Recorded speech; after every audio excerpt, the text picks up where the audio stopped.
It is Sunday, the 4th of June, 2017. I'm in front of the Unitarian Church of Montreal in NDG, protesting against Unitarian Universalist injustices, abuses, and hypocrisy, which include, but are by no means limited to, Unitarian Universalists, also known as Unitarians, misusing and abusing Canada's blasphemy law in clergy, sex abuse, cover-up, and denial legal bullying that seeks to conceal such despicable crimes as pedophilia and rape committed by certain Unitarian Universalist ministers. And in fact, I just celebrated the 5th anniversary of being accused of blasphemy by the Unitarian Universalist Association's Canadian attorney, Stikeman, Elliott, Barristers and Solicitors litigation lawyer, Maitre, Marc-André, Coulombe, on June 1st of 2012. It was Friday, June 1st of 2012, when I received in my email inbox an email from Maitre Marc-André Coulombe, which had a PDF attachment of a scan of a cease and desist demand letter that he had drafted on behalf of the Unitarian Universalist Association, which amongst other things falsely accused me of violating Canada's blasphemy law for allegedly making unfounded and vicious allegations to the effect that ministers of the association engage in such despicable crimes as pedophilia and rape. So Thursday of last week, Thursday, June 1st of 2017, marked the 5th anniversary of that false accusation of blasphemous libel by Maitre Marc-André Coulombe. And here we have a few people showing up here, one of whom has erased my chalk slogans in the past. Oh dear, don't tell me they're going to do it again. Are they heading for the hose? Okay, no, the hose is over there.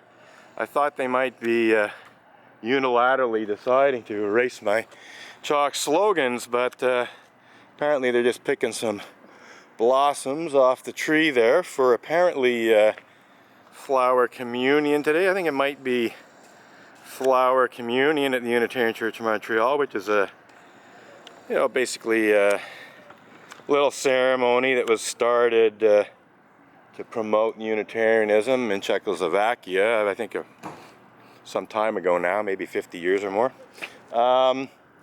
So it's observed annually by Unitarian Universalists. So I suspect that that's what that's all about. So anyway, yeah, what better day than flower communion to basically protest against the fact that Marc-André Coulombe hit me with a flower back in June 1st of 2012. I actually used that term, hit me with a flower. It references a Lou Reed song. You're so vicious, you hit me with a flower. Maitre Coulombe described me as vicious for, blogging about Unitarian Universalist pedophiles and rapists. Well, I'd say his cease and desist demand letter, which is quite aggressive and basically a pack of lies, is rather more vicious than my blog post about Unitarian Universalist pedophiles and rapists. So I mocked Maitre Marc-André Coulombe and, of course, the Unitarian Universalist religious community by saying he was so vicious that he hit me with a flower. In other words, his cease and desist demand letter was so full of bullshit that it was about as effective as hitting me with a flower. It did nothing to cause me to remove so much as a comma from my blog posts. They're still up. They never were taken down. They were never modified in any way. And of course, since being accused of blasphemous libel, I've actually spoken about such despicable crimes as pedophilia and rape committed by certain Unitarian Universalist ministers a lot more than I might have otherwise if I hadn't actually been falsely accused of blasphemous libel. The fact that Unitarian Universalists will go to such extreme and foolish lengths to conceal specifically pedophilia and rape. I mean, there are other forms of clergy sexual misconduct, clergy sexual abuse that Unitarians, have in their community. Pedophilia and rape is one of the more serious ones. Good morning. Good morning. Well, put it this way, I'm not going to deliberately photograph your children, but I'm running video of the protest. You might be in the background. You want me to vlog? Please, I don't want my children on. Yeah, I hear you. Well, do you want your children going to a church whose religious community misuses blasphemy law to hide rape? I mean, you don't want your children in video, but you want to go to a church that's totally complicit in misusing blasphemy law to hide pedophilia and rape committed by Unitarian Universalist ministers. You know, I don't know, I think your priorities might be a little mixed up there. So this woman's got a couple of young kids. You know, she saw my picket signs. She says she's going into the church. She asked me not to film her kids. I don't deliberately go out of my way to film people's kids, but on the other hand, I document pretty much everything that happens in my protest. And it's not the first time that a person with some children has asked or even quite aggressively demanded that I not film them. And as I said, I usually don't go out of my way to do that, but they could end up in the background of a video if I'm, walking around and so on. And in all these cases, all these people, they're more concerned about the fact that their children might end up in the background of one of my videos, and presumably their fear is because they're afraid, some pedophile might see them. And yet they don't seem to be very concerned about visiting or attending or even being members of a religious community that actually goes to considerable lengths to conceal pedophilia and even rape of children committed by Unitarian Universalist ministers and also Unitarian Universalist Sunday school teachers or, ordinary Unitarian Universalist lay leaders. So I do believe that their priorities are a little skewed. They seem to be only too happy to attend a church that conceals pedophilia and rape when it happens. But on the other hand, they don't want their kids to end up in the background of one of my videos.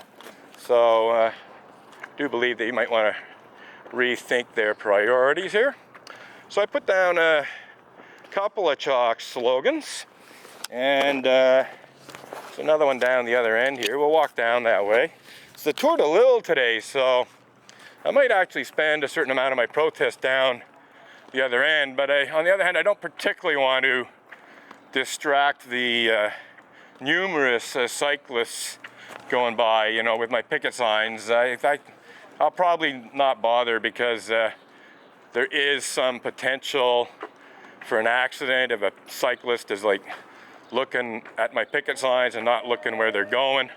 So yeah, as much as it's tempting to display the picket signs to literally thousands of cyclists going by, I'll probably just do my usual thing. But here's the other slogan: Unitarians misuse Canada's blasphemous libel law to hide UU pedophilia and rape. Yeah, it's a little scrunched up there, but I guess I'm just gonna have to write smaller on occasion. But anyway, yeah. So, when I say blasphemous libel law, the law specifically refers to blasphemous libel, but it is a blasphemy law. It's an anti-blasphemy law. It's in the Canadian Criminal Code. I believe it's section 296 of the Canadian Criminal Code. And, for immoral and unethical reasons, the Unitarian Universalist Association did in fact falsely accuse me of violating Canada's blasphemy law in an effort to intimidate me into removing blog posts. And, if they'd gone ahead with charges against me, had sought to have me convicted of blasphemous libel, well, it would have also been to punish me for blogging about Unitarian Universalist pedophiles and rapists. I mean, was it just an idle threat? Was it a bluff? You're not really supposed to make idle threats and bluffs in legal demand letters. You're not supposed to say you're going to do something that you have zero intention of doing.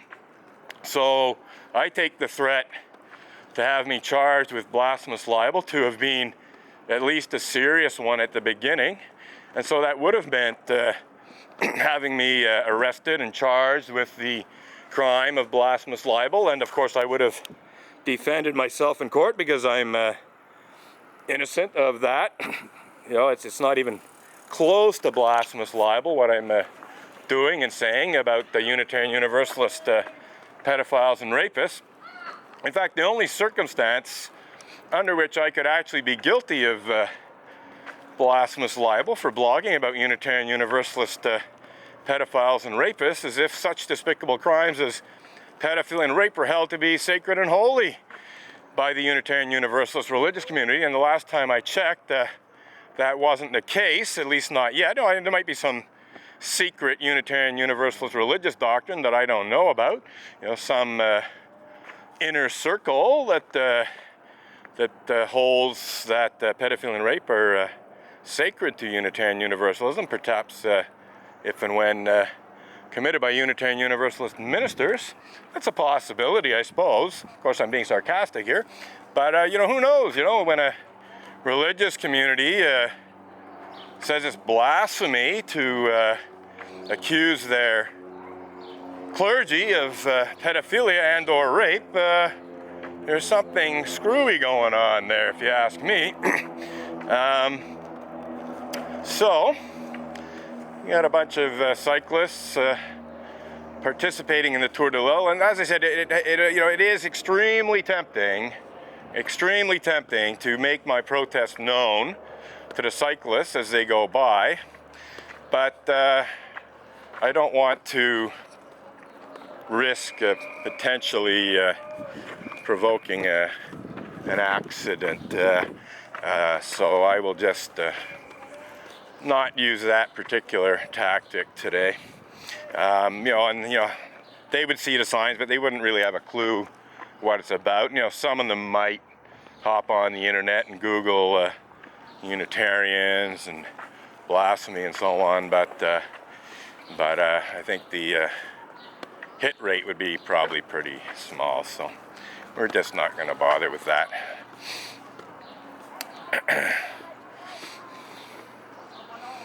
Okay.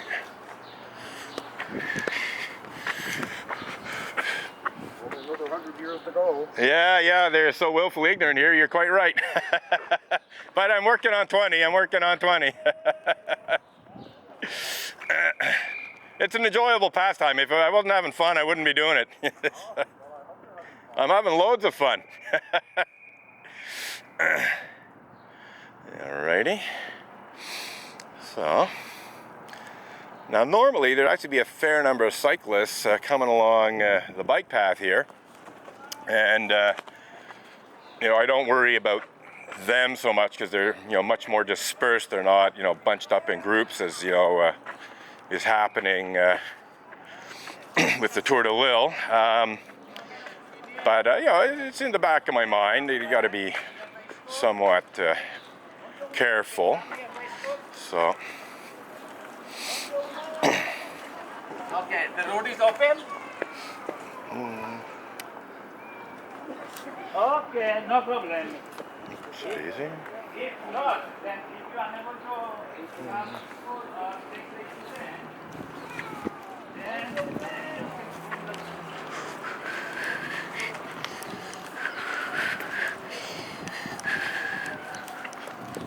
So I should mention that when I was writing my first chalk slogan, there was an incident where I saw a cyclist in a blue bike helmet pull up and start locking their bike at the bike rack that's near the western entrance to the Unitarian Church of Montreal. I thought it might possibly be Sue Montgomery, so I kept an eye on that person as I was writing the chalk slogan. And the person in question, after locking their bike, came over and grabbed my picket signs here. And so I thought, okay, here we go again. It's another, you know, Montreal Unitarian stealing my picket signs. This has happened you know, a fair number of times in the past. I thought it might even be Sue Montgomery stealing my picket signs. So I, you know, stopped writing my chalk slogan and came over, started up the video camera. Had a bit of difficulty getting it started up, but But I confronted the person. It wasn't Sue Montgomery. It was a man with a beard. So not Sue Montgomery, who doesn't have a beard, to the best of my knowledge. And I confronted him. I said, "What do you think you're doing?" And I said, made it clear to him that in moving my picket signs and, basically preventing people entering the church from the west from seeing them, he was essentially trying to hide the protest. And I confronted him about his interference in my protest. So I don't know how much of the whole thing was recorded on video, because it did start recording, but I wasn't like staring at the screen when I was like confronting the guy, and I found later that the camera shut off prematurely, so I don't know how much was actually recorded, but he actually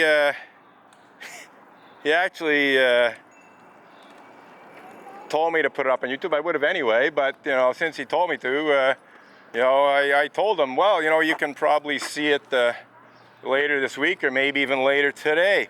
So we'll see what comes of that. But he was essentially challenging me to put it up on YouTube, and I have no qualms about putting up a video of a person who's interfering with my protest on YouTube. And if he wants to make an issue of that, well, he can. Anyhow, we got 2 chalk slogans down, debating about putting down a third one. So anyhow, for now, we're just going to circulate with our unsafe sect picket sign. And now there's an idea. Okay, so every now and then they stop the cyclists so that people can cross. So that actually might be an opportunity where I could display the picket signs without being concerned that there